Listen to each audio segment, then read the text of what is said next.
This week's video is sponsored by a Patreon supporter, God Works Out. His YouTube channel delves into atheist issues and critiquing theistic beliefs. Head on over and make sure to subscribe. Being persecuted for one's beliefs is a serious issue worldwide, and Christians in the United States of America in recent years have received more than their fair share. This week's video delves into the most egregious side of humanity and its intolerance for the followers of Jesus Christ. Viewer discretion is advised. Starbucks is whipping up a Christmas discussion over its new holiday cups. CBS 2's Erica Nochlin shows us why some are criticizing the simple red design. This week, Starbucks unveiled its annual holiday surprise, the red cup, a symbol of Christmas for cult-like coffee lovers. It's huge. People who don't even go to Starbucks regularly, they come during the holidays because we have the red cups. But some customers are now saying this year's design, or lack thereof, is a disappointment. It doesn't give me like the wow, it's Christmas, you know what I mean? Starbucks seems to be using fewer holiday symbols in recent years and topped it off with 2015's plain red. I definitely think it could have been a little bit more happy and like swirls or something on there. Some are even calling the cups part of a war on Christmas this year. One Facebook user says, eliminate Christmas because it may offend somebody? What about the people who are offended because they're not going to have it? Another said, Starba humbugs. And on Twitter, hands up if you're severely disappointed by the lack of Christmas spirit Starbucks is showing with these lame red cups. But others say, who cares? As long as the coffee tastes good, I don't care what cup it's in. Starbucks didn't respond to a request for comment, but shows this on its website. This year, we wanted to usher in the holidays with a purity of design that welcomes all of our stories. A couple of customers who come in and are like, why is there no snowflakes or this or that?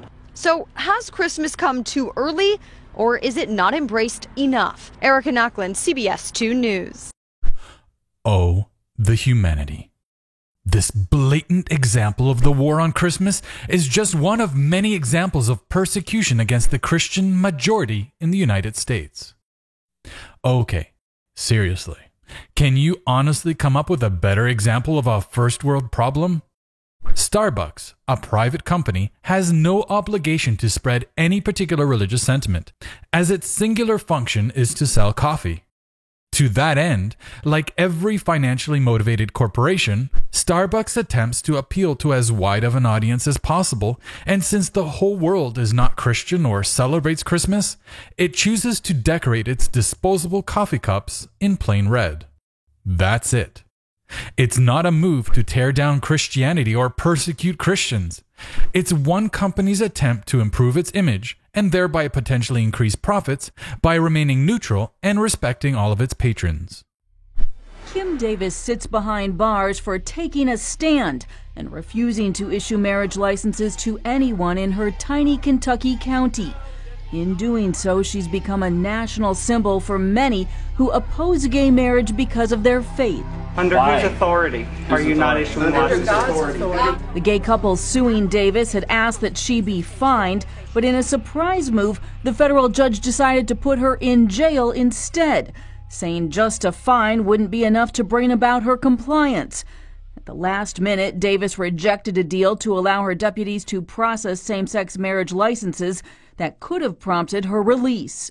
She's been ordered to stay there until she's willing to change her mind, until she's willing to change her conscience about what that belief is. Within hours of the judge's order, several Republican presidential candidates declared their support for Davis.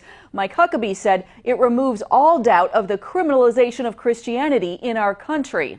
Who will be next? Pastors, photographers, caterers, florists. This is a reckless, appalling, out-of-control decision that undermines the Constitution and our fundamental right to religious liberty. And Ted Cruz said, today, for the first time ever, the government arrested a Christian woman for living according to her faith. This is wrong. This is not America. Hillary Clinton weighed in saying government officials should uphold the law, and the White House said, the success of our democracy depends on the rule of law, and there is no public official that is above the rule of law. But a Wall Street Journal editorial responded, we don't recall President Obama insisting on the rule of law. when his then Attorney General Eric Holder announced in 2011 that he wouldn't defend challenges to what was then the law, the Defense of Marriage Act. Protesters, both for and against Davis, are up in arms in Kentucky. If you can't do your job, resign. Today we come to stand for God and support our county clerk, Kim Davis. Davis had hoped Kentucky lawmakers would find a way for her to keep her job and her conscience, but the governor has refused to call a special session. In the meantime, her deputies plan to follow a U.S. district judge's orders and issue marriage licenses to same-sex couples starting today. Heather Sell, CBN News. June 26, 2015 marks the day on which the United States of America entered the Dark Ages and opened the floodgates of hell by legalizing same-sex marriage. Actually, when I said Dark Ages, what I really meant to say was 21st century. And when I said open the floodgates of hell, what I meant to say was take a giant leap forward in human rights and freedoms. Kim Davis, a government employee holding a position as county court clerk, refused to do her job of overseeing marriage certificates, and she was jailed for 5 days. Due entirely because of her religious bigotry, she instructed her office to issue no marriage certificates in direct contravention to the law. Now considered a martyr and poster child of American Christian persecution by many in the conservative religious right, Christian bigotry against same-sex marriage has a new spokeswoman. What many Christians fail to realize is that ending bigotry is not an infringement on their right to practice their religion. When an elected public government official provides a legal service for the public, they are required to fulfill that function. If they refuse to, on whatever grounds, they ought to be relieved of their position. After a neighbor complained, Chuck and Stephanie Fromm were fined $300 for hosting the gatherings. City officials say they violated an ordinance, but the Fromms say it's their rights that are being violated. The Fromms live at this 4,700 square foot home on a 1.5 acre lot in San Juan Capistrano, a prime location to gather with friends and neighbors. But they were recently ordered to stop their Bible studies and pay $300 in fines. We got a notice of violation in the mail, and that's how we first heard about it. Right around the corner, there's a drug house. The drug issue is a public safety issue, and that's where the city should be concentrating its resources. A city attorney released a statement to CBN News saying, quote, "The city does not prohibit home Bible studies. The issue with the Fromm case involves the question of when a property developed for residential use has been transformed into a place of public assembly. It further involves regular meetings at their home with impacts on the residential neighborhood, street access, and parking." But Brad Dacus of the Pacific Justice Institute is working with the couple, and he says that isn't the issue. There is no parking problem. No one has a problem except one person who simply doesn't like the fact that Christians are meeting there in a Bible study. One councilman is on the Fromm side. He thinks the ordinance should be reevaluated because of this case. The rule can apply to a gathering as simple as a football party. I would be very surprised if we do not reevaluate this code and fix it when this is all over with.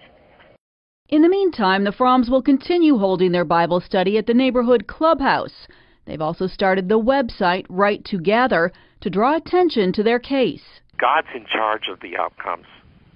I never expected this kind of where we're at now, this like worldwide awakening to freedom and the importance of it. A hearing is set for October 7th. If the city can't reach a decision, Pacific Justice is promising a fight all the way to the Supreme Court if needed.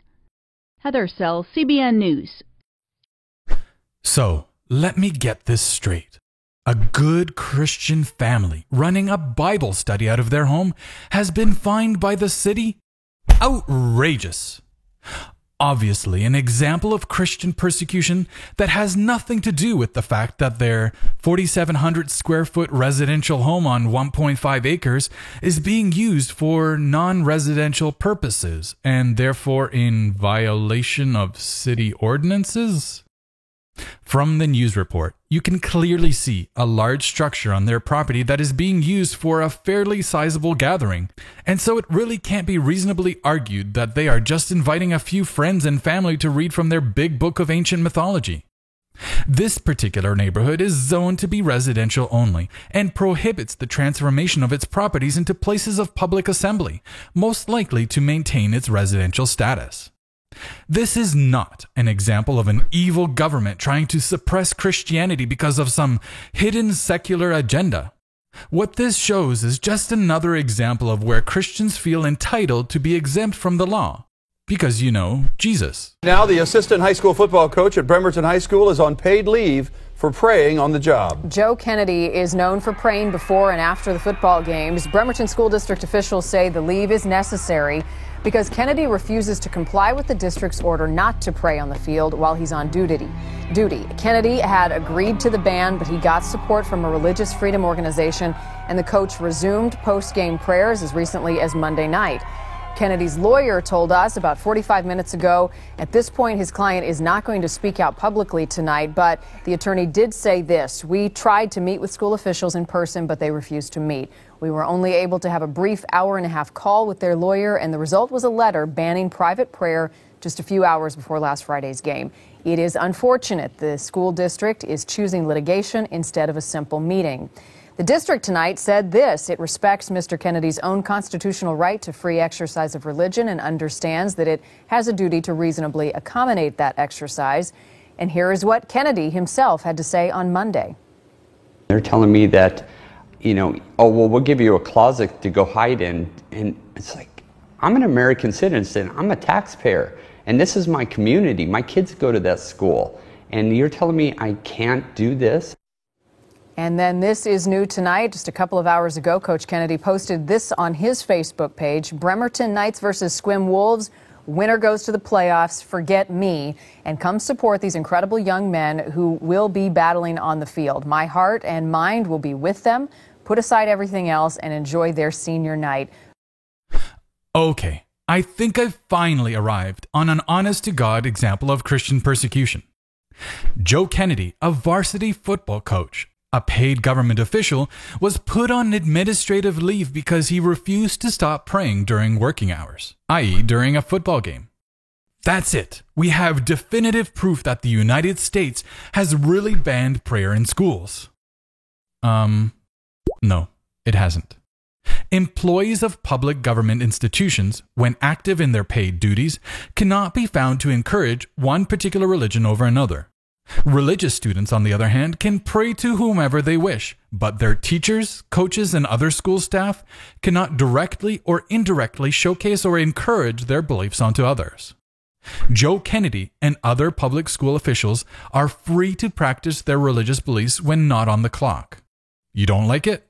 Tough. Your country's founding fathers ensured the separation of church and state for all times. The United States is not a Christian nation. It is a secular nation with a Christian majority. Enforcing the law of the land is not persecution, but rather an attempt to equalize, because it removes the unfair privileges afforded to some and not others. I will not deny or make light of actual Christian persecution taking place in Northern Africa, the Middle East, and Asia. No matter what thoughts and beliefs are within one's mind and not acted upon, it's wrong to cause them harm. However, when people of religious privilege claim victimhood when their special status crumbles, they not only cheapen what it means to be a decent human being, they trivialize the real harm caused to others in intolerant countries across the globe. One group of people believing in a particular magic man in the sky persecuting other groups of people believing in other magical beings is a shame. That is one of religion's major problems. Their beliefs are untestable and unfalsifiable, and conflict with each other. If you enjoyed this video, click the like button and subscribe. If you can spare a few dollars to support the efforts of this channel, visit my Patreon page here and become a patron today. If you're looking for a great place to communicate with vegans, atheists, theists, and non-vegans from across the globe, consider joining the Vegan Atheist Forum. Our growing community is always looking for new members with whom we can share our experiences, debate issues, discuss and learn from each other. Join the conversation at theveganatheist.com/forum.